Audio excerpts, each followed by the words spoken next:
Hello and welcome back to the Jerusalem Post. I'm your host, Tamar Uriel-Beeri, and today I'm joined by our very special guest, Sir Frank Lowy.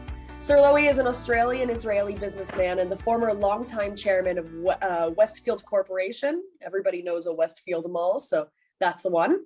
He's the founder of the Lowy Institute, Australia's leading foreign affairs think tank, chairman of the Institute for National Security Studies, an independent academic institute researching key national security issues in Israel. This on top of a handful of philanthropic projects. Sir Lowy, thank you very much for joining us today. It's my pleasure to talk to you. Sir Lowy, you moved back to Israel in the past few years, and I say moved back because you not only lived in Israel, you served in Haganah and fought in the 1948 war. After your long and successful business career, truly building something out of nothing, how would you describe the change in atmosphere moving back to Israel? Well, Israel has changed since 1946, when I first arrived, and also changed in 1952, since 1952, a lot since I was here. But the change is not, the change is a great change.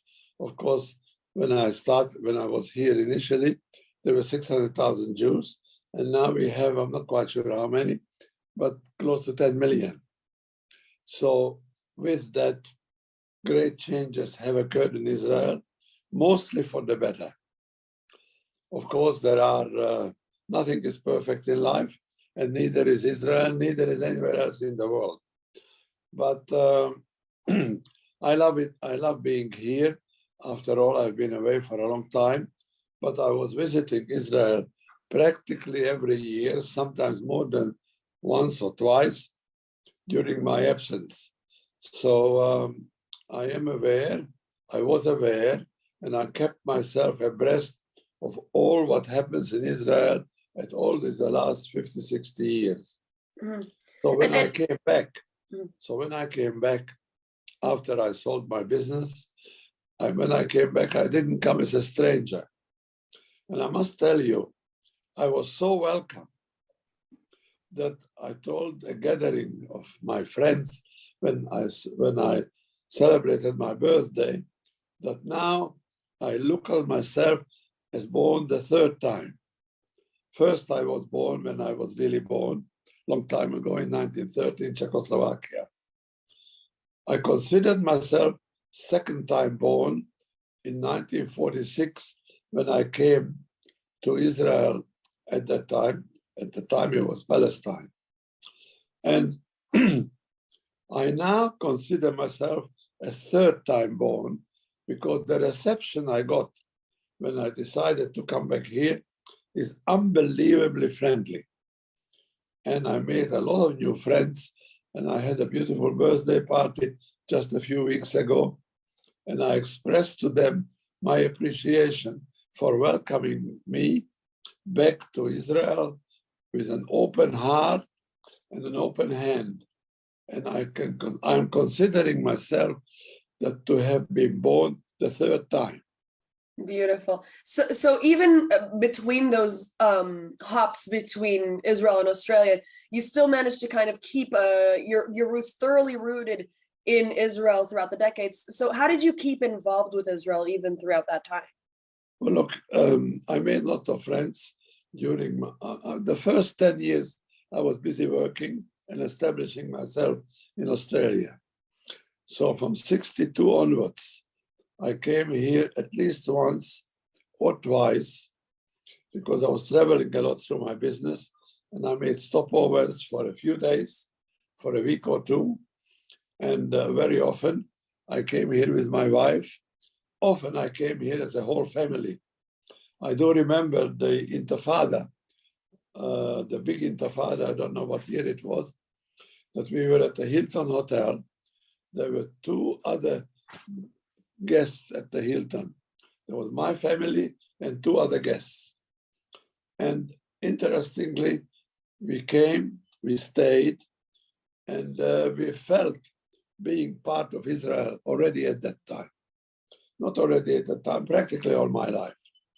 I was a Zionist in my youth, and I welcomed the opportunity straight after the war when I recognized and realized that my place is not in Europe, not in America, not anywhere else, except here in Israel.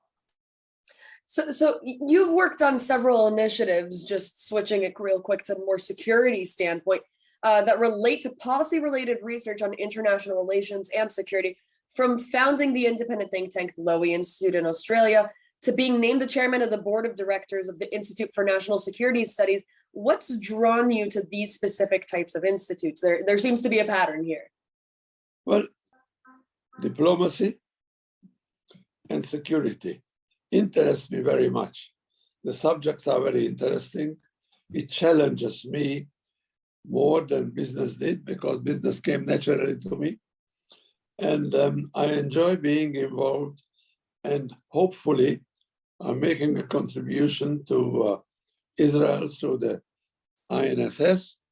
And also when I founded the Lowy Institute, I wanted to make a gift to the country, to bring Australia closer to the world and the world closer to Australia. And I think I have achieved that very much. It's very successful, the Lowy Institute, and the INSS is also getting there. Of course, the task is more security oriented, but I hope that one day maybe I'll be able to extend the scope of the INSS to deal with other social and issues of national importance. Such as, what did you have in mind? Well, there are lots of issues that Israel needs to deal with, about the separation of Jews and of Israelis and Arabs. I'm very much in favor of that, but it does not appear that at this moment it is possible. But in my view, and many of my friends' view, the only real solution is that we separate ourselves from the Israeli Arabs. And I hope one day it will happen. At the moment, the prospects are not that good, but things change. And I hope it will change, that we will have a Medinat Israel for Jews, and there will be a Palestine for the Israeli Arabs. Mm-hmm. Sorry, I'm wrong. Not the Israeli Arabs, but the Palestinians. So I need to correct myself. So switching to a slightly more lighthearted subject. Now, one of your latest projects has been gifting a generous sum of $18 million to the Tel Aviv International School. What about the school spoke to you initially? What was the first thing that kind of pulled you in? Well, I know the Tel Aviv University for a long time. I've made various contributions to the university over the period of time, but I think now that I'm able to, and the university is interested, it will be very good to establish an international school at the Tel Aviv University. It will have many functions. It will be an umbrella for all the international students that come to Tel Aviv University. It will deal with issues of the Jewish world and Israel. And I think this is a very important subject. And the students that will come here from outside Israel will become ambassadors for of course, Tel Aviv University and generally for Israel. So it will deal with these specific issues. But of course, there are many issues that we are now discussing with the Tel Aviv University, many other subjects that will be on the curriculum of the Lowy International School at the Tel Aviv University. So as you mentioned, it's the Lowy International School. You're also dedicating the school in your late wife's memory, Zichronah Livracha. What about who she was made you decide that this project specifically is something you'd like to dedicate in her honor? Well, I'll give you a short story about her. When she was born in Australia, and when she was a teenager, she wanted to come to Palestine at the time, but her parents didn't want to let her go.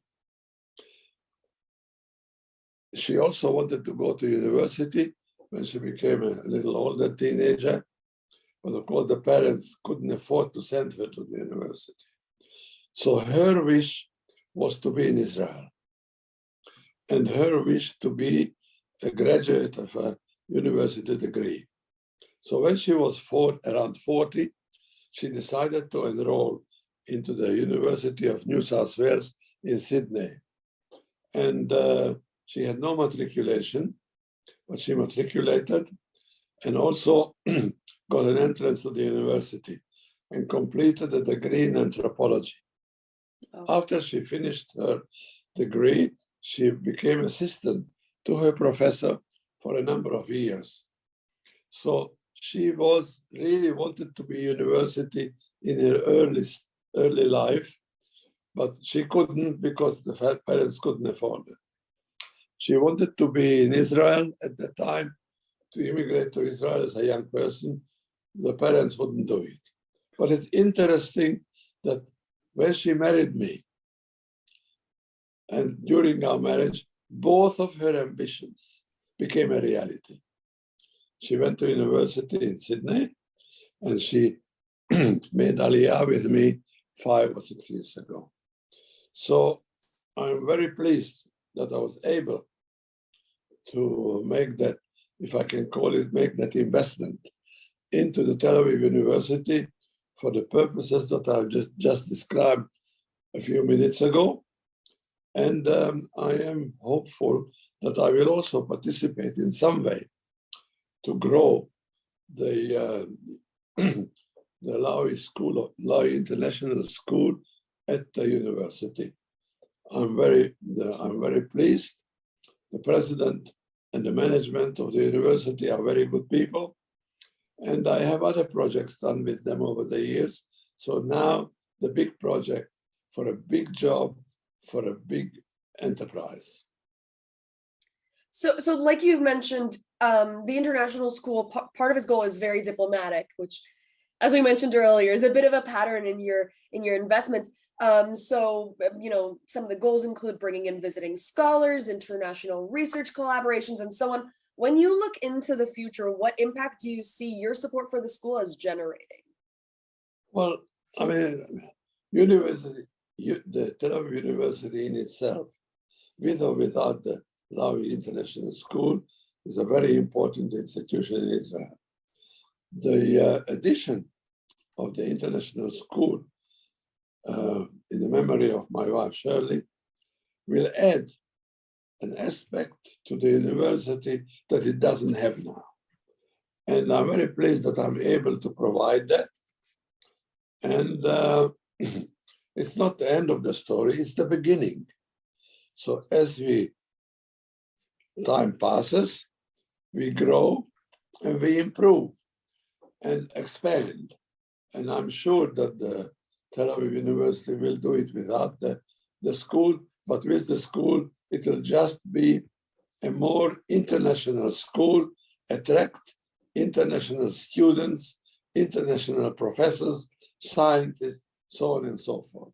So that introduction of the Lowy International School at the Tel Aviv University will enable it to grow. We just hardly started, but there are interests already from people that approached me and the university to include certain subjects for the Lowy International School, and it's all being kind of molded now. And I'm sure there will be announcements later on the year or maybe a few years' time, the additional activities that the Lowy International School will provide to the University of Tel Aviv. Well, I'm very excited to hear what those projects will be. And, this is far, far from the only philanthropic project that you've gotten involved in Israel, from the National Library here in Jerusalem to Sourasky Medical Center, Ichilov in Tel Aviv, as well as Sheba Medical Center, the Golani Brigade. The list goes on and on. You've got philanthropic ventures across Israel's map. I think that's fair to say. What made you, my specific interest in those is in the medical direction. What made you go in that direction as well? Look, in principle, my family was very modest, but it still contributed to tzedakah. And I've learned it from my parents that when you have little, give a little. And when you have a lot, give a lot. And that is my guidance for the activities that I do in philanthropy. And I'm very pleased that I have been able to make contribution to these institutions that you have made over the years. The family has established a foundation which is called Pamei Tikva, and most of our contribution was done through that foundation as well as with the Keren HaYesod. So during the last 15, 20 years, the family has made big contributions, large amounts of money to the various worthy causes in Israel. Mm-hmm. And I'm very proud and very pleased that I have been able to do that. And like I said, when you have little, give little. When you have a lot, give a lot. And I practiced it practically all my life. So, speaking of giving a lot, my last question is a bit of what we call chutzpah here. I have to ask, when are we getting a Westfield mall in Israel? Well, I have retired. It's unlikely that under my guidance, there will be a Westfield mall. By the way, on that subject, I tried about 10, maybe 20 years ago, but I didn't succeed to find the right piece of land and find the right people that could do the job for me. So that's the one opportunity I missed. But I think I'll live with that miss as it is, and I'm not in the business anymore, and it's most unlikely or practically impossible for me to build a mall, not in Israel, but not anywhere else. Mm-hmm. Well, I mean, that's one little miss in contrast to, the massive handful that we discussed of good contributions. Sir Lowy, it was an absolute pleasure to speak with you. Thank you so much for joining us today. Thank you for asking me.